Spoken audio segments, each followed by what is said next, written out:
بالا ہے۔ یہ لوگ کس چیز کی نسبت ایک دوسرے سے پوچھتے ہیں؟ کیا اس بڑی خبر کی نسبت جس میں یہ اختلاف کر رہے ہیں؟ دیکھو یہ عنقریب جان لیں گے، پھر دیکھو یہ عنقریب جان لیں گے۔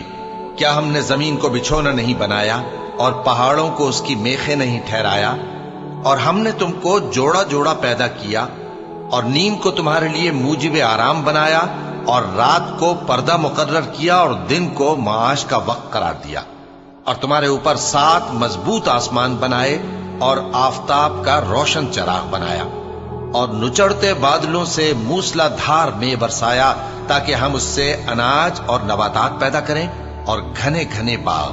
بے شک فیصلے کا دن مقرر ہے، جس دن سور پھونکا جائے گا تو تم لوگ فوج در فوج موجود ہوگے، اور آسمان کھولا جائے گا تو اس میں دروازے ہو جائیں گے، اور پہاڑ چلائے جائیں گے تو وہ ریت ہو کر رہ جائیں گے۔